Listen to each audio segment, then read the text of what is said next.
নমস্কার বন্ধুরা, আজকে আমরা দেখব কোয়াড্রেটিক ইকুয়েশন কোনগুলি এবং সেগুলিকে সলভ কী করে করতে হয়। ঠিক আছে, তো প্রথমে আমরা জেনে নেব কোয়াড্রেটিক ইকুয়েশন দেখতে কেমন হয়। এখানে কোয়াড্রেটিক ইকুয়েশনের একটি জেনারেল ফর্ম নেওয়া হয়েছে, যেখানে এক্সের পাওয়ার থাকবে 2 প্লাস বিএক্স প্লাস সি।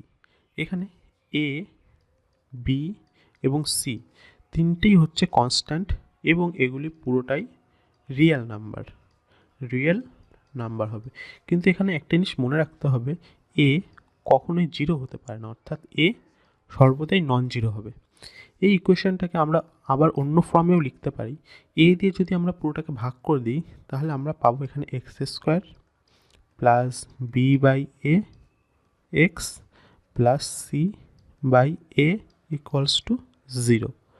এবার আমরা এখানে এক্স স্কোয়ার, বি যেহেতু রিয়েল নাম্বার এবং এও রিয়েল নাম্বার, তাহলে বি বাই এ অবশ্যই একটি রিয়েল নাম্বার হবে। তো আমরা এটিকে ধরে নিচ্ছি ক্যাপিটাল এ, এবং সি বাই এ, সিও রিয়েল নাম্বার, এও রিয়েল নাম্বার, তাহলে এই দুটোও রিয়েল নাম্বার হবে। এটিকে ধরে নিচ্ছি আমরা ক্যাপিটাল বি। তাহলে আমরা এখানে লিখে দিচ্ছি এ এক্স প্লাস, এটা ছিল বি, ইকুয়ালস টু 0। তো এটিও হচ্ছে একটি কোয়াড্রেটিক ইকুয়েশনের ফর্ম। কোয়াড্রেটিক ইকুয়েশন আমরা এভাবেও লিখতে পারি বা এভাবেও থাকতে পারে। এবার আমি বলেছি বি সি এগুলো জিরো হতেই পারে। যদি কখনো কোনো কেসে বি ইকুয়ালস যদি জিরো হয়ে যায়, তাহলে তখন আমাদের ইকুয়েশনটি কেমন হবে, x square a x square plus C equals to 0। এরকম ইকুয়েশনে কখনো যদি সিটা জিরো হয়ে যায়, তাহলে আমাদের ইকুয়েশন কেমন পাবো, A x square plus B X equals to 0। অর্থাৎ এইটিও একটি হচ্ছে কোয়াড্রেটিক ইকুয়েশনের ফর্ম এবং এটিও হলো একটি কোয়াড্রেটিক ইকুয়েশনের ফর্ম। কোয়াড্রেটিক ইকুয়েশনে যে এক্স যেটা রয়েছে, এক্সকে আমরা বলবো ভেরিয়েবল,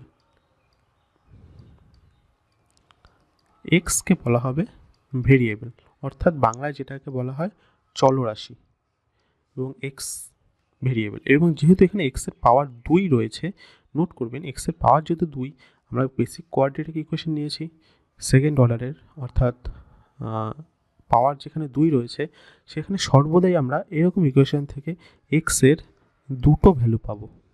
অর্থাৎ এক্সের ভ্যালু যদি একটি আলফা হয় আর একটি বিটা হবে। যেহেতু পাওয়ার 2 রয়েছে, সেহেতু এখানে সর্বদাই দুটো করে মান আমরা পাবো। তো এরকম ইকুয়েশনকে সলভ করতে গেলে আমাদের কাছে দুই ধরনের মেথড আছে। একটি হচ্ছে জেনারেল মেথড, এবং 2 নম্বর যেভাবে আমরা সমাধান করতে পারি সেটি হচ্ছে ইউজিং ফর্মুলা। তো আমরা এই দুটো পদ্ধতি আজকে খুব সহজে শিখে নেব। তো প্রথমে দেখে নিই জেনারেল মেথড। তো আমরা একটি এক্সাম্পল নিয়ে নিচ্ছি, সেকেন্ড ডিগ্রির একটি ইকুয়েশন নিয়ে নিচ্ছি, সেকেন্ড ডিগ্রি কোয়াড্রেটিক ইকুয়েশন, যেখানে 2x square plus 10x plus 12। আমরা যে জেনারেল ফর্মটি ছিল সেটি ছিল কি, A x square plus B X plus C equals to 0। তো এরকম যখন একটি ইকুয়েশন আমাদের দেওয়া থাকবে, তো প্রথমেই আমরা কি করব, এ এবং সি এ দুটোকে গুণ করব। এখানে এ হচ্ছে 2, বি হচ্ছে 10 এবং সি হচ্ছে 12। আমরা কি বললাম, এ এবং সি দুটোকে গুণ করব। এ হচ্ছে 2, সি হচ্ছে 12, অর্থাৎ 2 ইন্টু 12 আমরা পাচ্ছি 24। এবার এই 24টাকে আমরা ভেঙে লিখব, অর্থাৎ এরকমভাবে, যেটাকে আমরা বাংলায় লসাগু বলে থাকি। 2 ইন্টু 2 অর্থাৎ 4 ইন্টু 2 অর্থাৎ 8 ইন্টু 3 অর্থাৎ 24। এইগুলোকে গুণ করলে আমরা 24 রিটার্ন পাচ্ছি। এবার কি করব, মিডিলে 10 রয়েছে, অর্থাৎ এটা আমাদের বি। এবার এই চারটে যে সংখ্যা পেয়েছি, এই চারটে সংখ্যা দিয়ে আমাকে 10টাকে তৈরি করতে হবে। কী করে করব, ধরুন আমি প্রথম দুটো নিলাম, প্রথম দুটো গুণ করলে কত পাচ্ছি আমরা, 4, এবং এই দ্বিতীয় যে দুটো রয়েছে সে দুটোকে গুণ করলে আমরা কত পাচ্ছি, 3 দুগুণে 6। দেখুন 4 আর 6 যোগ করলে আমরা 10 পেয়ে যাচ্ছি। অর্থাৎ আমাদের এখানে একটা পজিটিভ ফর্মে কিছু বানাতে হবে। তাহলে 4 আর 6 যোগ করলে আমরা 10 পেয়ে যাচ্ছি। তাহলে এখান থেকে আমরা কী করব, ফার্স্টে যেরকম আছে সেরকম রেখে দেবো, 2x স্কোয়ার প্লাস 10কে আমরা ভেঙে লিখলাম 4 যোগ 6 এক্স প্লাস 12 ইকুয়ালস টু 0। ঠিক আছে, এবার আমরা এটিকে ভেঙে দেবো, 2x স্কোয়ার প্লাস এক্সকে দিয়ে ভেতরে গুণ করে দিচ্ছে, অর্থাৎ 4x plus 6x plus 12 equals to 0। এবারে দেখব প্রথম দুটো থেকে কি কমন যাচ্ছে। 2x কমন যাচ্ছে, 2x কমন নিয়ে নিলাম, তাহলে প্রথমে পড়ে থাকলো x এবং এখানে পড়ে থাকলো 2। এবং দেখব দ্বিতীয় থেকে কী কমন যাচ্ছে, দেখতে পাচ্ছি শুধু 3 কমন যাচ্ছে, 3 না 6ই কমন যাচ্ছে, টোটালটা থেকে 6ই কমন চলে যাচ্ছে, অর্থাৎ x প্লাস 2 পড়ে থাকছে কস 0। তাহলে এখান থেকে আমরা এই পুরোটা থেকে x প্লাস 2 এই পার্ট দুটো আমরা কমন নিয়ে নিই, x প্লাস 2 পুরোটা কমন নিয়ে নিলাম, তাহলে কি পড়ে থাকলো 2x প্লাস 6 টু 0। তাই আমি বলেছিলাম এক্সের পাওয়ার যেহেতু 2 রয়েছে সেহেতু আমরা এখান থেকে এক্সের দুটো মান পাবো। তো দুটো মান আমরা কি পাচ্ছি, এখান থেকে যেহেতু দুটোর প্রোডাক্ট 0 তাই তারা সেপারেটভাবেও 0 হবে। এটি মনে রাখবেন, দুটির প্রোডাক্ট যখন 0 হয় তখন একটি 0 হতে পারে অথবা অন্যটি 0 হতে পারে। তাই আমরা বাংলায় করার সময় এখানে লিখে নেব হয় অথবা, বা দুটোও 0 হতে পারে, অর্থাৎ একটি 0 হবেই, কখনো দুটো 0 হতে পারে। তাই এরকম আমরা হয় অথবা লিখে নিয়েছি। তো কী করবো, এখানে প্রথমে x প্লাস 2 ইকুয়ালস টু 0 হতে পারে, আবার এটিও 0 হতে পারে, অর্থাৎ 2x প্লাস 6 ইকুয়ালস টু 0। তাহলে এখান থেকে আমরা x এর মান কী পাচ্ছি -2, এবং এখান থেকে আমরা x এর মান কী পাচ্ছি 6 এসে আসছে -6/2 অর্থাৎ -3। তাহলে আমরা এই ইকুয়েশনে x এর দুটো মান পেলাম -2 এবং -3। বোঝা গেল, এটিকে বলা হয় জেনারেল মেথড। এবং সেকেন্ড যে মেথডটি রয়েছে সেটি হচ্ছে বাই ইউজিং ফর্মুলা, এবং এই ফর্মুলাটাকে বলা হয় শ্রীধর আচার্যের ফর্মুলা। শ্রীধর আচার্য ফর্মুলাটি তৈরি করেছিলেন, তাই এটিকে তার নাম অনুসারে শ্রীধর আচার্যের ফর্মুলা বলা হয়। তো আমরা প্রথমে একটি বেসিক ইকুয়েশন নিয়ে নিলাম, যেটি হচ্ছে ax² + bx + c, সেকেন্ড অর্ডারের একটি ইকুয়েশন। তো শ্রীধর আচার্য কী বলেছিলেন, যেহেতু আমরা এখান থেকে x এর দুটো মান পাচ্ছি, তাই তিনি একটি ফর্মুলা যে তৈরি করেছেন সেটি হলো x = -b + (b² - 4ac/2a)। এখানে প্লাস এবং মাইনাস দুটোই দেওয়া রয়েছে, কারণ প্লাস যখন আমরা ইউজ করবো তখন একটি ভ্যালু পাবো এবং মাইনাস যখন ইউজ করবো তখন আরেকটি ভ্যালু পাবো। এটিকে ভেঙে লিখলে এইভাবে লেখা যায়, এক্সের একটি মান হচ্ছে প্লাস দিয়ে এবং এক্সের আরেকটি মান হচ্ছে মাইনাস দিয়ে। যেহেতু আমরা এখানে 2 রয়েছে, এক্সের দুটি মান পাবো। বোঝা গেল। এবং এখানে একটি জিনিস নোট করতে হবে, এখানে যে b² - 4ac এই জিনিসটা আছে, রুটের ভেতরে যে জিনিসটা আছে b² - 4ac, এটিকে ডিসক্রিমিনেন্ট বলা হয়, ডিসক্রিমিনেন্ট। ওকে, তো আমি যদি ধরে নিই d ইকুয়ালস টু এই পুরোটা, আমরা রুট ছাড়াও ধরতে পারি, যদি d equals to b² - 4ac হয়, রুটের কোনো প্রয়োজন নেই, আমরা নর্মাল ডিটাই ধরে নেব, d equals to b² - 4ac। ওকে, এবার আমরা এখান থেকে কিছু জিনিস কনসিডার করতে পারি। আমরা এই ইকুয়েশনের যে ভ্যালুগুলো পাবো, এক্সের দুটো ভ্যালু পাবো, সেই ভ্যালুর নেচারটা কীরকম হবে সেটা আমরা এই জিনিসটা থেকে দেখে যাচাই করে বলে দিতে পারি। কীভাবে বলতে পারি, ডি যদি এটা হয় তাহলে আমার ডি যদি কখনো >0 পাই, অর্থাৎ b² - 4ac এটি যদি কখনো >0 হয়, এবং এই ইকুয়েশনের দুটো ভ্যালু তো থাকবেই জানি, একটি যদি আলফা হয় আর একটি যদি বিটা হয়, ধরে নিলাম একটি হচ্ছে আলফা একটি হচ্ছে বিটা, অর্থাৎ এই ইকুয়েশনের দুটো ভ্যালু হচ্ছে আলফা আর বিটা। যদি ডি >0 হয় অর্থাৎ b² - 4ac যদি >0 হয়, b² - 4ac যদি >0 হয়, তাহলে এই ইকুয়েশনে যে দুটো ভ্যালু থাকবে সেই ভ্যালু দুটো হবে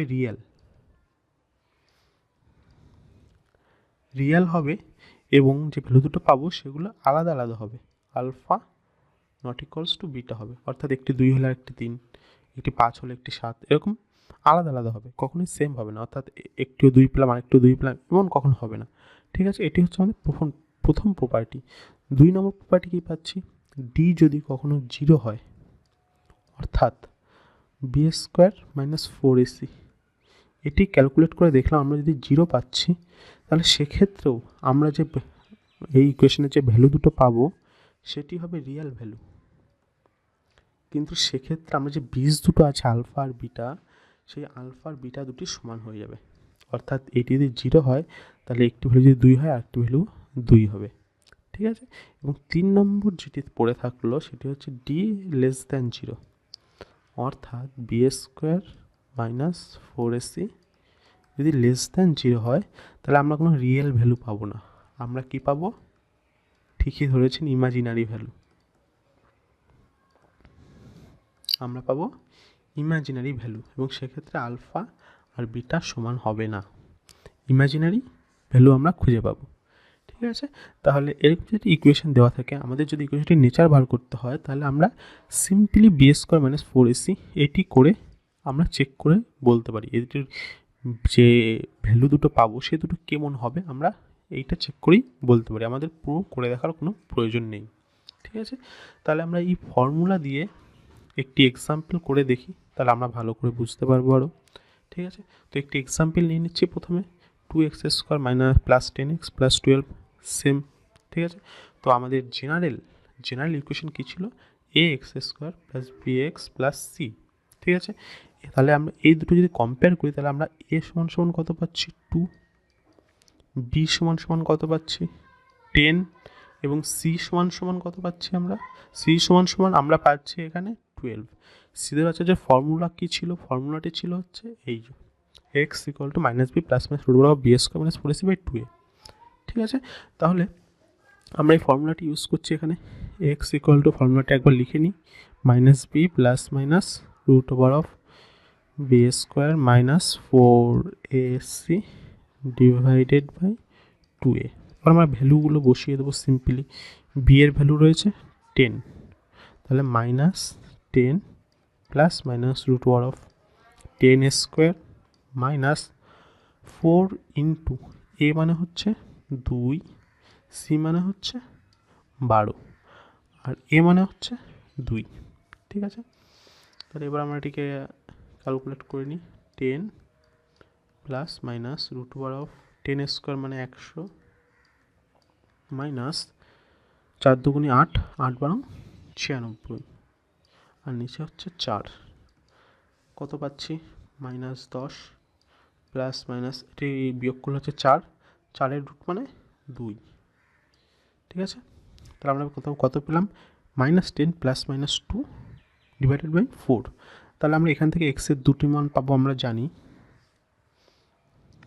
তাহলে একবার প্লাসটি নেব আর একবার মাইনাসটি নেব। তাহলে একবার যদি প্লাস নিই মাইনাস 10 প্লাস 2 ডিভাইডেড বাই 4, এইটি হচ্ছে এক্সের একটি ভ্যালু, এবং এক্সের অন্য ভ্যালুটি হলো মাইনাস নেব, মাইনাস 10 প্লাস নিয়েছি এবার মাইনাসটা নেব, মাইনাস 2 ডিভাইডেড বাই 4। তাহলে এখান থেকে বিয়োগ করলে পাচ্ছি minus 8 divided by 4 equals to minus 2, এবং এখান থেকে পাচ্ছি minus 12 divided by 4 equals to minus 3 পেলাম। এই ইকুয়েশনটি আমরা আগে জেনারেল ফর্মে সলভ করেছিলাম, তখনও পেয়েছিলাম আমরা -2 এবং 3, অর্থাৎ একটি যদি আলফা হয় অন্যটি যদি বিটা হয় তাহলে আলফা ইকুয়াল হচ্ছে -2 এবং বিটা ইকুয়াল টু -3। দুটো ফর্মুলা ইজিলি পেয়ে গেলাম। ঠিক আছে, তাহলে আমরা বুঝতে পারলাম একটি কোয়াড্রেটিক ইকুয়েশন কীভাবে সলভ করতে হয়, দুভাবে সলভ করা যায়। ওটা হচ্ছে আরেকটি ছিল জেনারেল ফর্ম, এবার এটি হচ্ছে by using formula of Sridhar Acharya. ঠিক আছে, তো এখানে আমি কিছু এক্সারসাইজ দিয়ে দিচ্ছি, এগুলো আপনারা বাড়িতে বসে অবশ্যই প্র্যাকটিস করবেন, এবং কোনোটাই যদি কোনো রকম সমস্যা হয় আমাকে জানাতে ভুলবেন না, সেটির উপরে আমরা অবশ্যই ভিডিও বানাবো। এখানে কয়েকটি সিম্পলি সোজা কয়েকটি এক্সাম্পল বা এক্সারসাইজ বলতে পারেন এক্সারসাইজ দেওয়া হয়েছে, আপনারা এগুলো প্র্যাকটিস করবেন এবং যেখান থেকে যত রকম এক্সারসাইজ পাবেন সেগুলোও করে রাখবেন, এগুলো বিভিন্ন পরীক্ষায় আসে। তো আজকে ভিডিওতে এ পর্যন্তই। ভিডিওটি দেখার জন্য অসংখ্য ধন্যবাদ। কোথাও কোনো প্রশ্ন থাকলে জানাতে কখনোই ভুলবেন না।